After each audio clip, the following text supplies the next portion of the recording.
Microsoft office power point 2007 এটা কোথায় থাকে?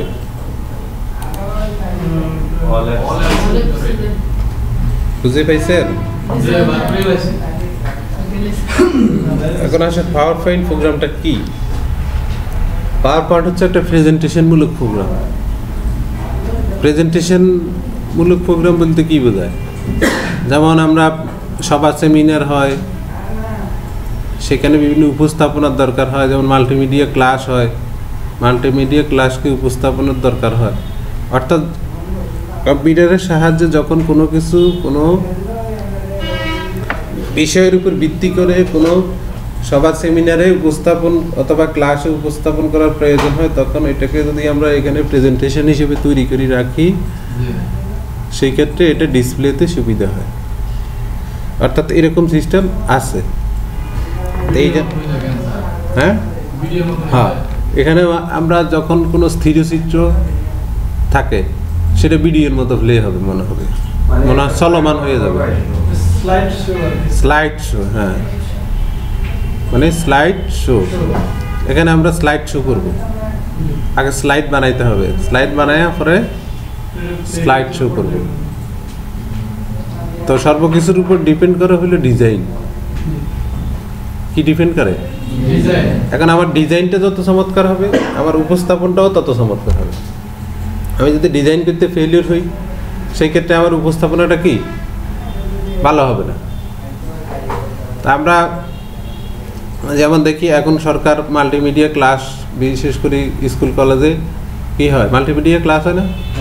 তো সকল কন্টেন্টগুলো, বিশেষ করে বইয়ের যে পড়াশোনাগুলো আছে, সেগুলো কি করে এরকম প্রেজেন্টেশন আকারে তৈরি করে রাখা হয়, পরে স্টুডেন্টদেরকে প্রেজেন্টেশন আকারে দেখানো হয়। বুঝতে পারছি? এরকম কোনো কিছু তৈরি করে। তো এখানে আমরা দেখতে পাচ্ছি কি, আমাদের এখানে একটা ফেজ চলে আসছে অলরেডি, আসছে না? এটার নাম হচ্ছে স্লাইড। আমরা তো ওয়ার্ডে এটাকে বলছিলাম পেজ, এক্সেলে বলছিলাম শিট, এক্সেসে বলছিলাম ডাটা টেবিল, আর এখানে আসি এটাকে বলতেছি আমরা স্লাইড। অর্থাৎ প্রোগ্রাম অনুযায়ী তার ওভারিং যেই ভাষাটা, এটা কিন্তু পরিবর্তন হয়। তো এরকম স্লাইড, একটা স্লাইডকে ডিজাইনগুলোতে একটা স্লাইড দেখাতে পারি, একাধিক স্লাইড ডিজাইন করলে একাধিক স্লাইড দেখাতে পারি। মানে এখানে একাধিক স্লাইড বানানোর সুযোগ আছে। তো প্রতিটি স্লাইডকে আবার কি করতে হয়, ডিজাইন করতে হয়। যেমন আমরা এই পেজটাকে যদি একটা বইয়ের প্রচ্ছদ হিসেবে তৈরি করি, বইয়ের প্রচ্ছদ বুঝি, মানে বইয়ের উপরের যে পেজটা, কভার পেজ অথবা প্রচ্ছদ। শুরু করতে যে কোনো কিছু শুরু করতে আগে প্রচ্ছদ লাগবে না? এরকম করি আমরা করি। তো যেমন আমরা এটা আছে একটা সাদা পেজ, সাদা পেজটার প্রথমত আমরা কি করি, রঙিন করে ফেলি। সাদা পেজটাকে কি করতাম, রঙিন। তো অন্যান্য প্রোগ্রামের মতো এখানেও দেখেন রিবন আছে, মেনু আছে। তা আমরা ডিজাইনে চলে যাই, সরাসরি কোথায় যাই, ডিজাইন। এই যে ডিজাইন একটা মেনু আছে, এই যে ডিজাইন মেনুতে গেলে কি হবে, আমরা অনেকগুলো ডিজাইনের থিম দেখব। কি দেখতে পাচ্ছি, এগুলো এই অ্যারোতে ক্লিক দিলে আরো বের হবে। এগুলো হইলো কি থিম। এই যে এক একটা থিমে ক্লিক দিলে এক এক রকম করে পরিবর্তন হয়, দেখছেন? এগুলো হইলো রেডি, এগুলো কি রেডি করা আছে। আর আমরা যদি নিজের মন মতো করি তাও হারিয়ে। সেই জন্য আমরা কি করতে হবে, আমাদেরকে এটার ব্যাকগ্রাউন্ডটাকে পাল্টাইতে হবে।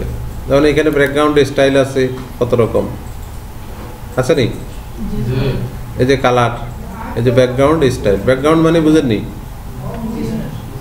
মানে আমার যে অবজেক্টগুলো থাকবে, অবজেক্টগুলো ব্যাকগ্রাউন্ডের উপরে থাকবে, আর ব্যাকগ্রাউন্ড পিছে থাকবে। এই জন্য এটার নাম হলো ব্যাকগ্রাউন্ড, মানে পিছের অংশ। তো পিছনে কোনো কিছু থাকলে আমরা সামনের মধ্যে কি কি জিনিস দেবো সেটা পরের বিষয়। পিছনটা আবার কীভাবে হবে, আমরা এখানে ব্যাকগ্রাউন্ড স্টাইল থেকে এই কালারগুলো নিতে পারি, অথবা ফরম্যাট ব্যাকগ্রাউন্ডে যেতে পারি। গেলে আমরা এখানে আমাদের এই যে বিভিন্ন কালার আছে, ট্রান্সপারেন্সি আছে, এই সকল অপশানগুলো পরিবর্তন করলে কি হবে, এক একটা এক এক রকম করে দেখা যাবে। তো যেমন এখানে এই যে কালার আছে, আমরা যদি একদম প্লেন কালার হিসেবে দিই তখন এই ক্ষেত্রে এটা থেকে নির্বাচন করবো। যেমন আমরা এটা অরেঞ্জ কালার দিলাম, অ্যান্ড পুরো একটা অরেঞ্জ কালারে পরিণত হয়েছে না? এটা হলো প্লেন কালার। আমরা যদি গ্রেডিয়েন্ট ফিল দিই তখন 2 রকমের কালার শো করবে। যেমন এইরকম করে দিতে পারি, মানে এগুলো সকল অপশানগুলো পরিবর্তনযোগ্য। যে অপশানগুলোর আমার যেভাবে দিলে বিষয়টা ফুটবে সেরকম করেই আমরা একটা কিছু দিয়ে দেখেন। এতক্ষণ আমাদের এটা ছিল কি সাদা, কি ছিল সাদা, এখন হয়ে গেছে কি আরেক রকম। এই দিক দিয়ে এক কালার, এই দিক দিয়ে এক কালার। ওই যে আমরা গ্রেডিয়েন্ট কালার নিচ্ছি, গ্রেডিয়েন্ট কালার মানে হলে বিভিন্ন রকমের কালার মিলিয়ে একটা কালার, বিভিন্ন রকমের কালার মিলে একটা কালার। তারপরে এখানে বলা হয়েছে ক্লিক টু অ্যাড টাইটেল, অর্থাৎ এখানে ক্লিক করলে আমরা টাইটেল হিসেবে একটা জিনিস লিখতে পারবো। যেমন আমরা এখানে লিখলাম, যেমন আমরা লিখি আমার বই,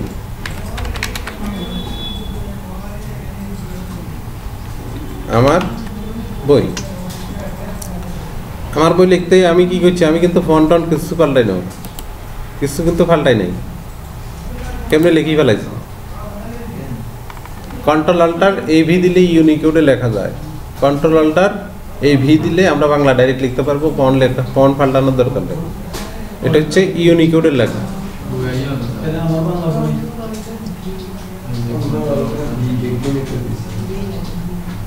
কন্ট্রোল অল্টার V এটা, তারপরে আমরা ইউনিকোডের লেখা লিখতে পারি। অর্থাৎ এই লেখাগুলো ইন্টারনেট রিডিং করতে পারবো। অর্থাৎ ইন্টারনেটে যদি আমরা এখান থেকে কপি করে নিই, ফেসবুকে দিই, তাহলে এটা এরকম করে শো করবো। কিন্তু সূত্র নিয়ম যেতে আমরা যখন লিখবো, সেই লেখাটা আমরা দেখা যাচ্ছে কপি করে নিয়ে দিলে সেটা অন্যরকম দেখা যাবে, ইন্টারনেটে ঠিক মতো শো করবো, কিন্তু এই লেখাটা শো করবে। এটা হচ্ছে ইউনিকোডের লেখা। আমরা এখন লিখছি কিভাবে, ইউনিকোডে লিখছি।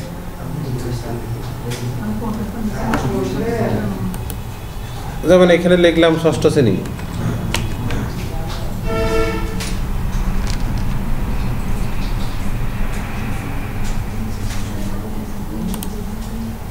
এখানে লিখলাম 6ষ্ঠ শ্রেণী।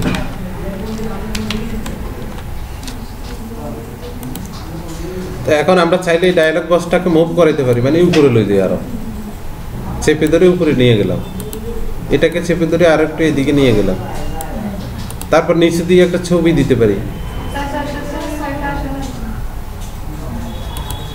6ষ্ঠ শ্রেণীতে লেখা ক্লিক করতে হবে না? আমার বই লিখতে পারছে? তা আমার বই লিখতে পারলে 6ষ্ঠ শ্রেণী লিখতে না পারলে সেটার জন্য কে দায়ী?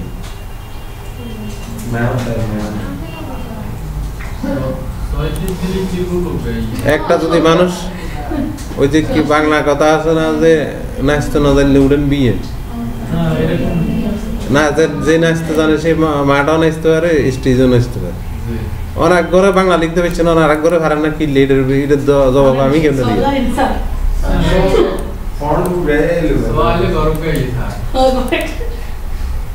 ঠিক আছে, এখানে ক্লিক করার নাই, ক্লিক ক্লিক করে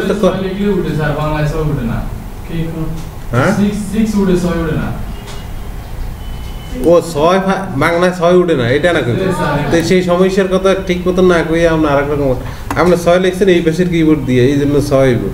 আর উপরের কিবোর্ড দিলে এখন তো দেখবেন ঠিক মতো হইবে। উপরের কিবোর্ড দিলে স্যার এই গরমে আইয়ে চলো এভারেজে কথা। তাইলে ওই ফন্টটা সাপোর্ট করে না, অর্থাৎ কম্পিউটারের ভিতরে যে ফন্টটা আছে ইউনিকোড লেখা গেছে স্যার। হ্যাঁ,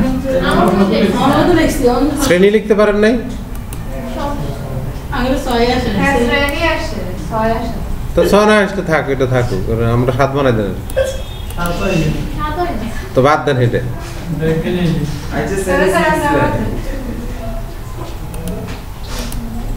তারপরে এখানে আমরা যদি এখন লেখা লিখছি, লেখা না আসার কারণ অন্য কোনো কারণ হতে পারে, কিন্তু লেখা তো আসছে। তাহলে আমরা ইতিমধ্যে কি কাজ করছি, আমরা একটা ব্যাকগ্রাউন্ড পাল্টাইছি আর লেখা লিখছি এখানে। এখন যদি আমরা চাই এখানে একটা ছবি দিব, ছবি, তাহলে আমরা ইনসার্ট মেনুতে যাব। এই যে ইনসার্টে গেলে আমার এখানে পিকচার দেখব, শেপ আছে, স্মার্ট আর্ট চার্ট, এগুলো মাইক্রোসফট ওয়ার্ডের মতো। যেমন একটা ছবি দিই,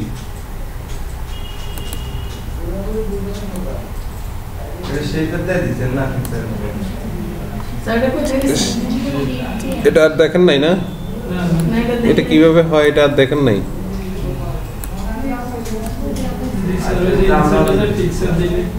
মানে এখন আমি ছবি যেটা আঁকছি এটা আপনার দেখেন না,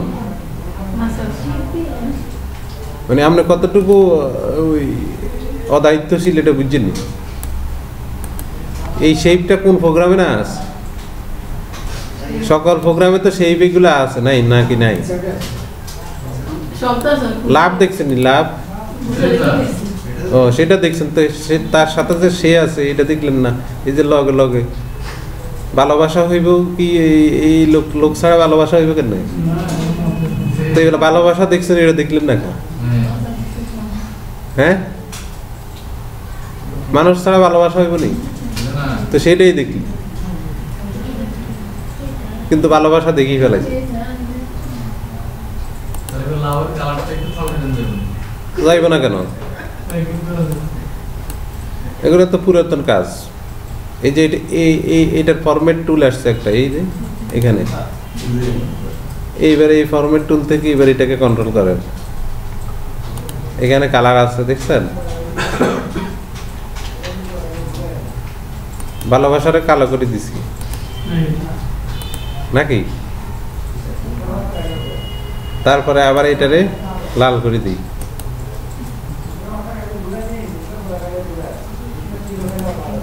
আউটলাইনটা কার একটু মোটা করে দিই,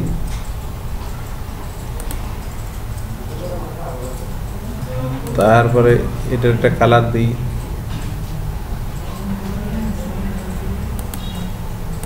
হয়েছে?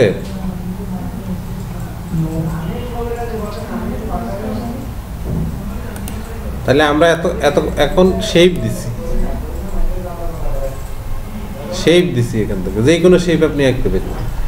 আবার ছবি দিতে পারবেন, ছবি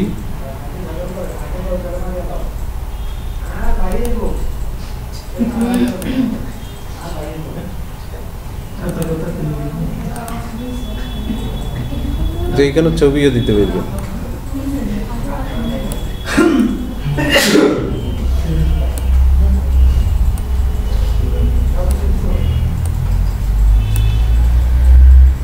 ছবি দেওয়া যায়?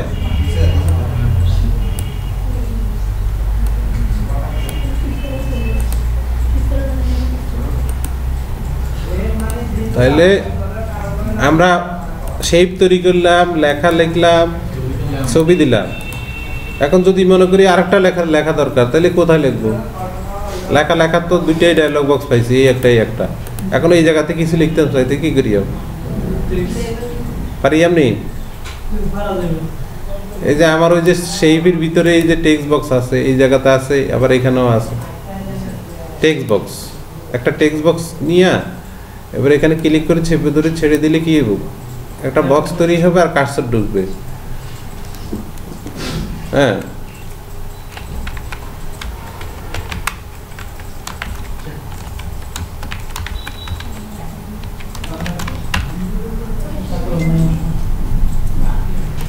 এখানে মানুষ বেশি না, এই জন্য মানুষ লিখছে।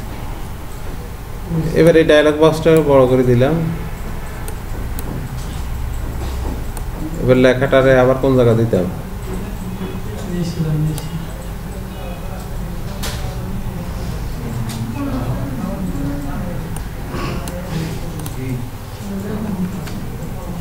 তাহলে আমরা কি করলাম? এখন একটা টেক্সট বক্স নিয়ে এসে আরেকটা বাড়তি লেখা যোগ করলাম। তাহলে যদি আরেকটা বাড়তি লেখার দরকার হয় কি করি? আবার ইনসার্টে যাব, আবার টেক্সট বক্স নেব, তারপরে এখানে ওয়ার্ড আর্টের সাহায্যে কিছু লিখতে পারি। যে মাইক্রোসফট ওয়ার্ডে আমরা যে ওয়ার্ড আর্টটা করছি, ওয়ার্ড আর্টের মাধ্যমে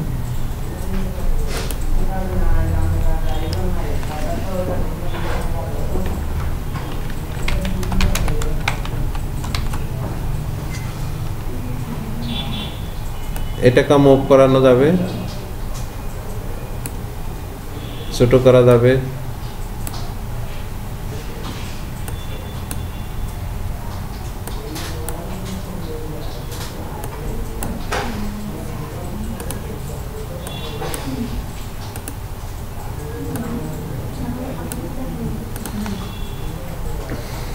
এখন আমরা যে কাজটুকু করলাম, অবজেক্ট দিলাম, লেখা লিখলাম, ছবি দিলাম, তারপর এটাকে সেভও করতে পারি। আমার বই নামে সেভ থাক।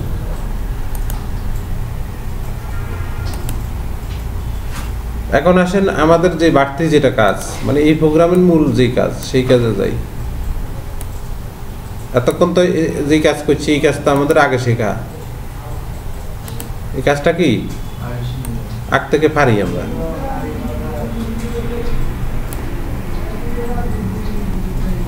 এখন হলো পাওয়ার পয়েন্টে আমরা কিভাবে শো করবো সেই বিষয়গুলো দেখব।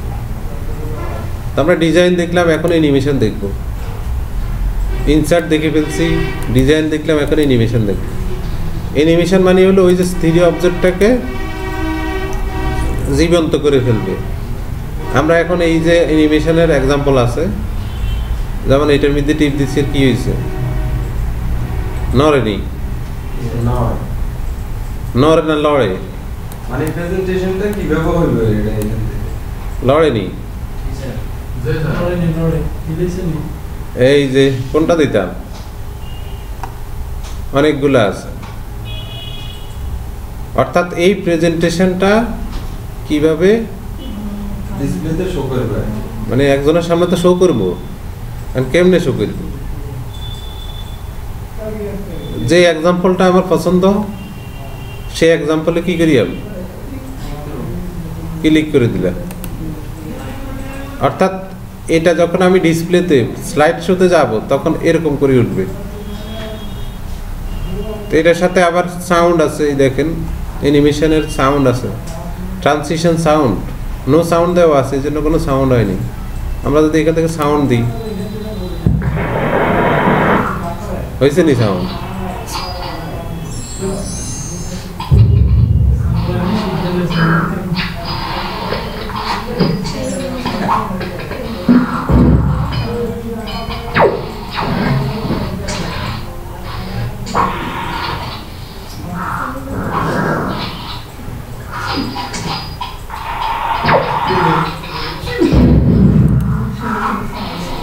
তারপরে ট্রানজিশন স্পিড আছে, এখন ফাস্ট আছে, স্লো করতে পারবেন, মিডিয়াম করতে পারবেন, স্লো, মিডিয়াম, ফাস্ট, যেটা দেন। আমরা মিডিয়ামে দিই দেন। তাহলে এখন আমরা কি করলাম, অ্যানিমেশন প্রয়োগ করলাম। কাকে? ওই যে মানে এই স্লাইডটাকে আমরা অ্যানিমেশন দিছি, এই স্লাইডটাকে অ্যানিমেশন দিই। এখন আমরা চাই যে না, এটাকে একটা অ্যানিমেশন দেব, শুধু মানুষের মতো শিখতে থাকে, বুঝেন নাই? এখন তো প্রেজেন্টেশন কি হবো, সবগুলো মিলেই তো হয়, তো সবগুলো মিলেই হইবে, আবার এটাও হইবে এরকম। তাহলে এটাকে বলা হয় কাস্টম অ্যানিমেশন। অর্থাৎ আমার পছন্দ অনুযায়ীও আরো কিছু অ্যানিমেশন দেব। তো যেমন এটাকে সিলেক্ট করলাম, করলেই বাম পাশে দেখেন কাস্টম অ্যানিমেশন আছে। কি লেখা আছে? Custom animation. এখানে ক্লিক দিতে পারি, ক্লিক দিলে ডান পাশে দিয়ে কাস্টম অ্যানিমেশনের ইফেক্ট আসবে। তা অ্যাড ইফেক্টে ক্লিক দিব, গেলে এখানে আবার আরও ইফেক্ট বের হবে, প্রতিটার মধ্যে আলাদা আলাদা ইফেক্ট আছে। কী ধরনের ইফেক্ট চাই সেই ধরনের ইফেক্টে ক্লিক করে দেব। দেখছেন? এখন যে অ্যানিমেশনটা শো করলো সেটা হইল কি, কাস্টম অ্যানিমেশন। সেটা কিভাবে হইল? কাস্টম অ্যানিমেশনের মাধ্যমে হইল। আবার এটাকে দিয়ে একটা অ্যানিমেশন, অ্যাড ইফেক্ট,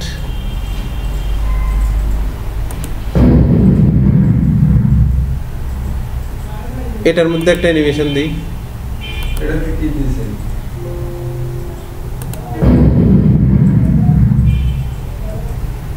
এটাতে একটা অ্যানিমেশন দিই,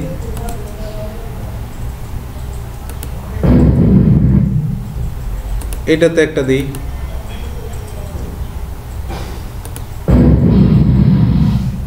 এটাতে একটা দিই,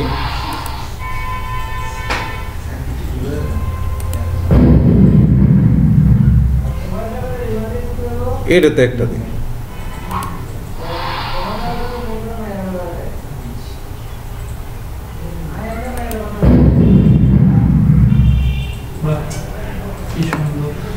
তাইলে আমরা অ্যানিমেশন সবগুলোতে দিছি। কয়টাতে দিছি? একদম সবগুলোতে অ্যানিমেশন দিছি না? এই যে এখানে কাকে কাকে কোন অ্যানিমেশন দিছি এখানে শো করতেছে। এখন এটাকে প্লে করি দেখি কি অবস্থা। আবার প্লে করব।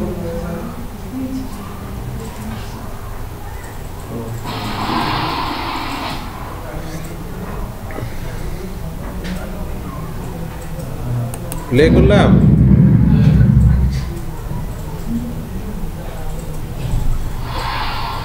এবার এটাকে যদি স্লাইড শো হিসেবে দিই তাহলে পাশে স্লাইড শো আছে এইটা। এখন তো এই জায়গা ছোট করে প্লে হয়েছে, স্লাইড শো দিলে বড় বড় করে হয়ে যাবে। হয়েছে? আবার ক্লিক দিলে আরেকটা অ্যানিমেশন শো করবে, আবার ক্লিক দিলে আরেকটা হবে, আবার ক্লিক দিলে আরেকটা হবে, আবার ক্লিক দিলে আরেকটা হবে, আবার ক্লিক দিলে আরেকটা হবে, আবার ক্লিক দিলে আরেকটা হবে, আবার ক্লিক দিলে আরেকটা হবে, আবার ক্লিক দিলে আরেকটা, ওর শেষ। এবার আরেক ক্লিক দিলে হ্যাঁ, ক্লিক করে করে আপনার সকল অ্যানিমেশনগুলো ডিসপ্লে করলেন। কি করলেন? যে এখানে তা একটা প্রেজেন্টেশনে সাধারণত আমরা যত হিজি বিজি কত কিছু দিছি এত কিছু কি হয়নি। হ্যাঁ, এখানে নির্দিষ্ট কিছু এজেন্ডা থাকে সাধারণ। এটা তো আমরা স্লাইডে স্লাইডে ভাগ করে দিলে না এটা সুন্দর হইবে। মানে আমরা তো সবগুলোর এক স্লাইডে এনে দিয়েছি। আর ওই ক্লাস করাতে ক্লাসের মধ্যে তো মনে করেন যে লেখাটা এই লেখাটা উচ্চারণ করে দেয়। হ্যাঁ এটা এখানে করে দেয়। হ্যাঁ, সবই দেব। তাহলে আমরা অতটুকু বুঝছি নি, তাই আজকে অতটুকু বুঝেন, আর বেশি বুঝার দরকার নেই। তাহলে সুবিধা